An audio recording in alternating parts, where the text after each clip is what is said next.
आवाम की आवाज यानी पॉलिटिशियन, किंग या पब्लिक सर्वेंट।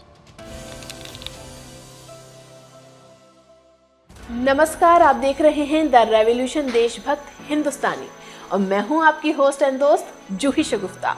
आज हम बात करेंगे पॉलिटिशियंस और पॉलिटिकल पार्टीज की।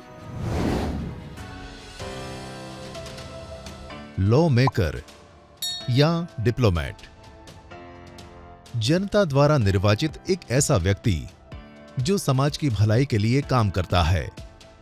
एक सच्चा लोक सेवक वो है जो जनता के बेहतर भविष्य के लिए कठोर और साहसी निर्णय ले सके, यानी एक ऐसा राजनेता जो संविधान और लोगों के प्रति ईमानदार है।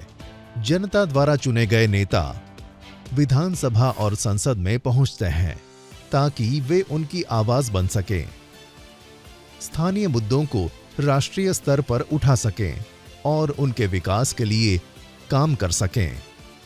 भारत दुनिया का सबसे बड़ा लोकतंत्र देश है, जहां देश का संविधान लोगों को वोटिंग के माध्यम से अपना नेता चुनने का अधिकार देता है। राजनीति जनसेवा है और जनहित को सबसे ऊपर मानकर बिना भेदभाव के कानून व व्यवस्था को बनाए रखते हुए देश की ग्रोथ के लिए काम करना ही एक पॉलिटिशियन की ड्यूटी है। लेकिन लोग पॉलिटिक्स ज्वाइन क्यों करते हैं? समाज सेवा, नेशन डेवलपमेंट, स्टेटस सिंबल और पावर के लिए, या फिर मकसद सिर्फ पैसा यानी करप्शन? पॉलिटिशियंस को बनाने में उनके कार्यकर्ताओं का सबसे ज्यादा योगदान होता है, क्योंकि वे उन लीडर्स को नीतियों, उनके विचारों को आम जनता तक पहुंचाते हैं, या यूं कहें कि नेता और जनता के बीच के समर्थक, मिडलमैन का रोल निभाते हैं। राजनेता बनना आसान काम नहीं है। एक पॉलिटिशियन को जमीनी स्तर पर लोगों के साथ कनेक्ट करना पड़ता है, उनके लिए काम करना पड़ता है। अपने विचारों को लोगों के सामने रखने का एक राजनेता का अद्भुत कौशल ही उन्हें आम लोगों और ज्यादा से ज्यादा फॉलोअर्स से जोड़ता है। दूसरे प्रोफेशन की तरह राजनीति में भी एक पॉलिटिशियन को अपनी पर्सनल और प्रोफेशनल लाइफ में बैलेंस बनाकर चलना पड़ता है।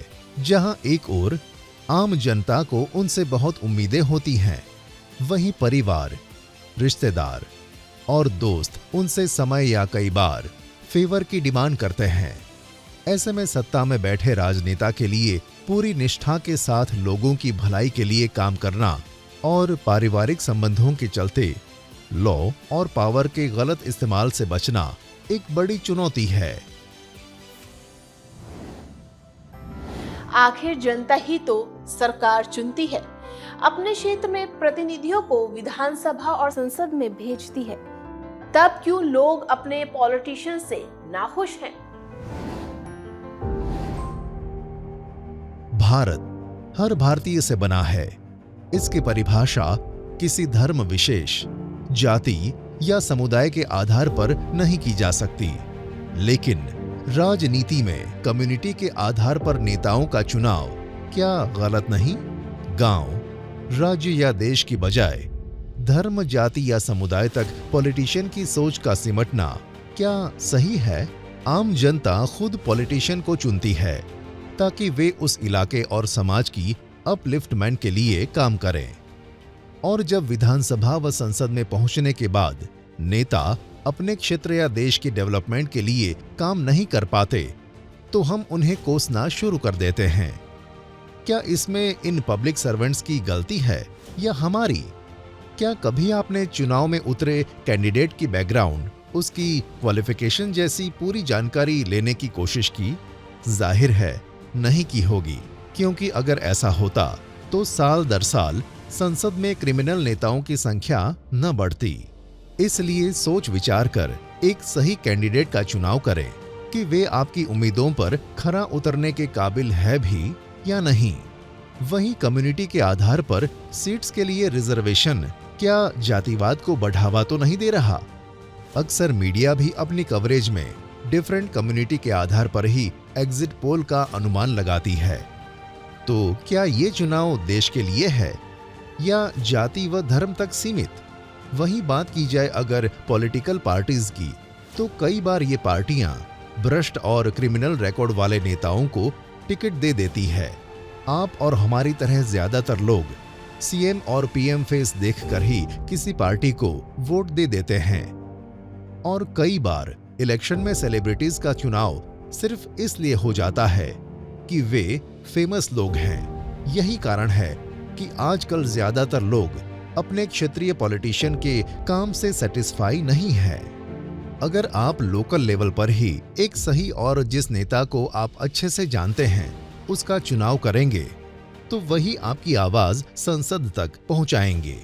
जागरूक बने, पार्टी को नहीं बल्कि एक ईमानदार नेता को चुने जो सुख दुख में आपके साथ खड़े हों और आपके लिए हमेशा अवेलेबल रहें। तभी पॉलिटिकल पार्टीज भी अच्छे और सही कैंडिडेट्स को टिकट देंगी। स्थानीय स्तर पर विकास नए भारत की नींव है। अगर क्षेत्रीय विकास होगा केवल तभी भारत का विकास संभव है।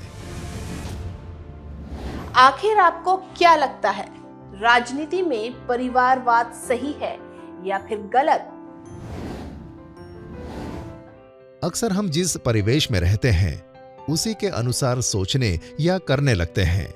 हमारे समाज में ज्यादातर इसी का चलन है कि अगर माँ बाप सरकारी नौकरी में है तो बच्चे भी उसी नौकरी को तवज्जो देते हैं। किसी के पेरेंट्स इंजीनियर तो बच्चे इंजीनियर, किसी के डॉक्टर तो बच्चे भी डॉक्टरी का पेशा चुनते हैं। ऐसे में एक पॉलिटिशियन के बच्चे का पॉलिटिक्स में आना गलत नहीं ठहराया जा सकता। जो राजनीति के इर्द गिर्द पला बड़ा है, जाहिर सी बात है कि उसे इस विषय में ज्यादा समझ होगी। उसने इसी के अकॉर्डिंग शिक्षा और एक्सपीरियंस हासिल किया होगा। इसलिए राजनेता का बच्चा भी नेता हो सकता है। साफ शब्दों में कहें तो राजनीतिक विरासत को आगे बढ़ाना गलत नहीं है, लेकिन पॉलिटिशियन के बच्चों के गुणों और अवगुणों को देखते हुए उनका चुनाव करना या नहीं, ये जनता के हाथ में है। अगर किसी नेता का उत्तराधिकारी काबिल है, सिर्फ तभी जनता उसे चुनेगी। पॉलिटिशियंस अपने निजी स्वार्थ या सत्ता परिवर्तन के लिए हेट स्पीचेस देते हैं, तो क्या वो जनता को मिसगाइड करने के लिए ऐसा करते हैं? जिस देश में विपक्ष नहीं है, वो देश तरक्की नहीं कर सकता है। हमारे संविधान का अनुच्छेद 19(1)(a) भारत के सभी नागरिकों को वाक और अभिव्यक्ति की स्वतंत्रता की गारंटी देता है, जिसका फायदा उठाकर ज्यादातर लीडर अभद्र भाषण देते हैं। अक्सर राजनेता दूसरी पार्टियों के खिलाफ बयानबाजी करते हैं, चाहे वह धर्म जाति के आधार पर दूसरों को क्रिटिसाइज करना हो या फिर उन्हें भ्रष्ट करार देना। यहाँ सवाल ये उठता है कि ऐसे पॉलिटिशियंस के दूसरों पर ब्लेम निराधार तो नहीं। वहीं मीडिया केवल टीआरपी के चक्कर में ऐसे मुद्दों को बढ़ा चढ़ा कर दिखाता है। कुछ मामलों में पाया गया है कि आरोप साबित नहीं हो पाने की वजह से कोर्ट द्वारा उन पॉलिटिशियन या पार्टीज को क्लीन चिट दे दी जाती है। आरोप प्रत्यारोप राजनीति का हिस्सा है, लेकिन नेताओं को दूसरी पार्टियों के खिलाफ पुख्ता सबूतों के आधार पर न कि सत्ता परिवर्तन के लिए गलत बयानबाजी करनी चाहिए। क्या ऐसे नेताओं की ये हरकतें देश की गरिमा के साथ समझौता तो नहीं? क्या इलेक्शन कमीशन और हमारी न्यायपालिका को इस दिशा में कोई ठोस कदम नहीं उठाने चाहिए? और उससे भी ज्यादा जरूरी, क्या ऐसे लीडर हमारे समाज और देश के लिए सही हैं? कई बार कुछ पॉलिटिशियन दूसरी पार्टियों का नाम बड़े बड़े बिजनेसमैन के साथ जोड़ते हैं और उनके भ्रष्ट होने का दावा करते हैं। ऐसे मामलों में अगर उनके पास पुख्ता सबूत हैं, तब तो ये आरोप जायज हैं। लेकिन बड़े बड़े प्लेटफॉर्म पर झूठी बयानबाजी न केवल इन बिजनेस ग्रुप्स को बल्कि इन्वेस्टर्स, कंपनी के को-वर्कर्स के साथ साथ देश की इकोनॉमी पर भी नेगेटिव असर डालती है। राजनीति में भ्रष्टाचार, कार्यकर्ता ब्यूरोक्रेट्स या फिर क्रिमिनल रिकॉर्ड्स वाले नेता हैं, आखिर इसका कारण है क्या?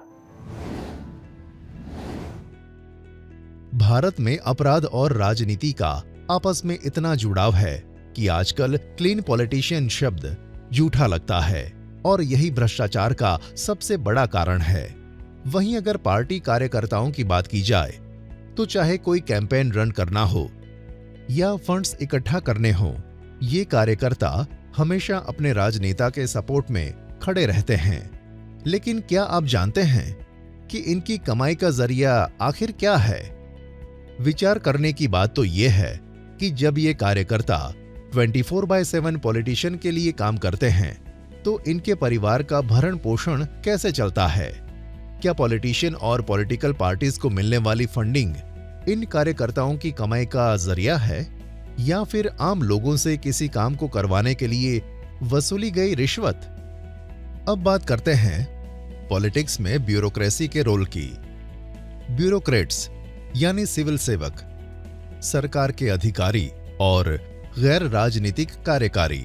ये ब्यूरोक्रेट्स राजनेताओं को पॉलिसी बनाने में सलाह देने के साथ साथ उन पॉलिसीज को ग्राउंड लेवल पर लागू करने का काम करते हैं। लेकिन क्या आज जनता और सरकार के बीच काम करने वाली ब्यूरोक्रेसी भी करप्शन का शिकार हो चुकी है? कुछ एक करप्ट ब्यूरोक्रेट्स पॉलिटिकल पार्टीज के लिए सिर्फ फंड कलेक्टर्स का रोल निभाने लगे हैं। तो क्या ऐसा मान लेना चाहिए कि पॉलिटिक्स और ब्यूरोक्रेसी में एक नेक्सस चल रहा है?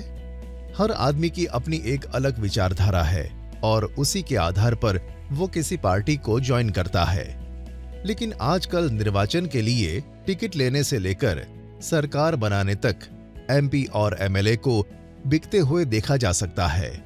सन 1985 में 52वें संविधान संशोधन के माध्यम से देश में एंटी डिफेक्शन लॉ पारित किया गया था। लेकिन इसके बावजूद आज भी विधायकों और सांसदों में गुटबाजी का खेल बंद नहीं हुआ। इसका कारण शायद यही है कि उनके खिलाफ कार्रवाई करने वाले भी तो उसी भ्रष्ट सिस्टम का हिस्सा है। नेताओं के व्यवहार और आचरण के कारण आज जनता उन पर भरोसा नहीं कर पा रही। लेकिन याद रखें, आप ही हैं जो इस पूरे सिस्टम को चेंज कर सकते हैं। अगर आप अच्छे नेताओं को चुनेंगे तो ये पूरा सिस्टम खुद ब खुद बदल जाएगा। श्रीमद् भागवत गीता में भी भगवान श्री कृष्ण ने सत्ता सुख के लिए जीने वाले नेताओं को समस्त संसार के लिए विनाशकारी बताया है। आप सबकी राय हमारे लिए बेशकीमती है। द रेवोल्यूशन देशभक्त हिंदुस्तानी के साथ जुड़िए और बनाएं एक नया भारत।